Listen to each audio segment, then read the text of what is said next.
Alô galera que gosta e que acompanha o futebol goiano, um grande abraço a todos vocês, em especial aos atleticanos.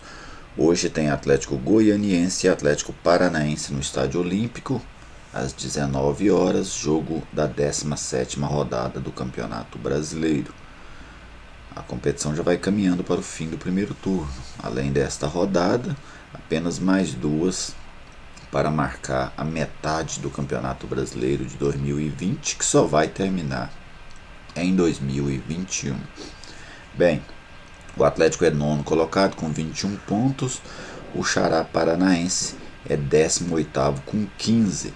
Talvez antes de começar a competição, se previa que neste momento as equipes estivessem em condições opostas, né? O Atlético Paranaense na primeira página e o Atlético Goianiense na zona do rebaixamento. Mas no futebol, o que impera é a qualidade de jogo, e isso o Atlético Goianiense sem dúvida teve muito mais do que o Atlético Paranaense até este momento. Por isso, ocupam estas posições tão distintas. Bem, para o jogo de hoje, o técnico Eduardo Souza, que pela segunda vez vai comandar o Atlético, não contará com o lateral esquerdo Nicolas, que pertence ao Atlético Paranaense, está emprestado, e o Gustavo Ferrares, que tem uma lesão muscular. E o Éder? O Éder tem contrato definitivo com o Atlético. Um percentual do seu passe pertence ao Atlético Paranaense, outro percentual pertence ao Sport, mas não existe com o Atlético Paranaense esse acordo de o jogador não enfrentar o time paranaense pelo Campeonato Brasileiro. Vamos aqui conferir o provável Atlético para esse jogo.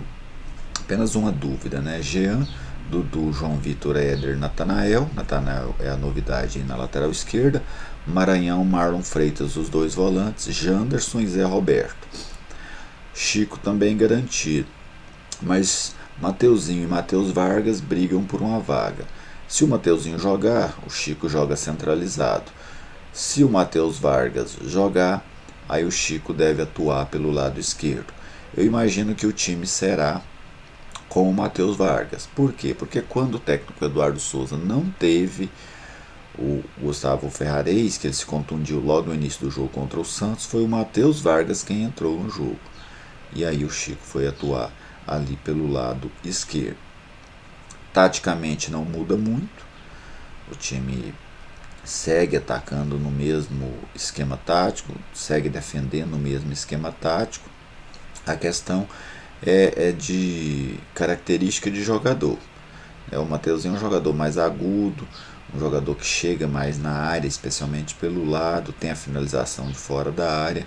Já o Matheus Vargas é aquele meia mais clássico, e ele jogando assim, você põe o Chico pelo lado, que é um jogador de mais velocidade, né, de um arranque. Então são características um pouquinho diferentes, mas que o Atlético deve atuar basicamente de uma mesma forma. E eu gostei da equipe contra o Santos, né? Acho que o Eduardo Souza não tem motivos para modificar, para tentar um outro jogador neste momento. Do outro lado, o Atlético Paranaense. O Atlético Paranaense começou o campeonato com 2 vitórias e depois engrenou uma sequência muito grande de fracassos, tanto é que nos últimos 13 jogos o Atlético só ganhou 2. Por isso está nessa situação tão difícil na classificação. O time que está com o técnico interino, Eduardo Barros, os maus resultados das últimas rodadas, o Atlético perdeu 3 dos últimos 4 jogos, fizeram com que a diretoria já vá ao mercado, né? O Atlético Paranaense vai contratar um treinador. Aquela ideia de talvez um interino virar um efetivo de qualidade, como aconteceu com o Thiago Nunes, me parece que não vai se repetir, e o Petralha já está ciente disso. Para esse jogo aqui em Goiânia, o Eduardo Barros não tem nenhum dos dois laterais, o Jonathan, lateral direito, e o Márcio Azevedo, lateral esquerdo, e também não tem o Jorginho. Todos eles estão lesionados. O caso do Jorginho, né, que chama mais atenção, porque é um ex-jogador do Atlético, inclusive jogou pelo Atlético nesse Campeonato Brasileiro, ele está com uma lesão muscular.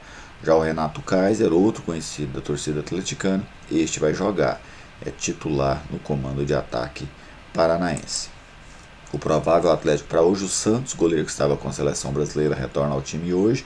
Kelvin, lateral do time sub-20 do Atlético Paranaense. Pedro Henrique, aquele zagueiro que era do Corinthians, o experiente. Thiago Heleno e o Abner, jogador da Ponte que agora está no Atlético Paranaense. O Wellington, jogador fundamental na campanha do ano passado. Christian, são os dois volantes. Outro que retorna ao time hoje, provavelmente como titular, é o Nicão. Não participou dos últimos 8 jogos. Se ele não for titular, deve ser o Geovânio. Léo Cittadini, jogador também que já está lá desde o ano passado, ou o Ravanelli, um dos dois será no meio. Carlos Eduardo, aquele mesmo formado pelo Goiás, na ponta esquerda. Lá na frente, o Renato Kaiser. O Atlético, pelos nomes, a gente vê que o Atlético tem um bom time. Santos, bom goleiro, a dupla de zaga é boa. O Abner nunca me convenceu, assim, como convenceu a outros, né? O Wellington, volante muito bom. O Nicão, jogador muito capacitado. O Carlos Eduardo é velocidade, né? E o Renato Kaiser vive um momento iluminado. Então, o Atlético tem capacidade, o Atlético Paranaense tem capacidade de endurecer o jogo, talvez até vencer o Atlético Goianiense aqui em Goiânia. Mas se o Atlético mantiver o seu padrão de jogo recente, se o Atlético mantiver aquela coragem, aquela postura de jogo para jogar quando tiver a bola, para marcar muito forte, marcar alto o adversário, sem ficar chamando o adversário para dentro da sua área, eu tenho que o time goiano é favorito neste confronto, pode vencer, talvez até voltar a subir dentro da tabela de classificação. O Atlético Paranaense, apesar deste bom time, apesar de ter bons jogadores, o Atlético coletivamente, né, o Atlético Paranaense não funcionou neste ano. E antes do campeonato começar, naqueles prognósticos que se faz, esse time vai brigar por isso, aquele time vai brigar por aquilo, eu até citava no comentário lá na Rádio Bandeirantes, que o Atlético Paranaense era um time que tinha dinheiro, mas não tinha time. E por que não tinha time? Porque ele desmanchou o time dele do ano passado. E montar um time não é como montar um quebra-cabeça, que você vai lá, compra a peça, põe no lugar, ela se encaixa certinho.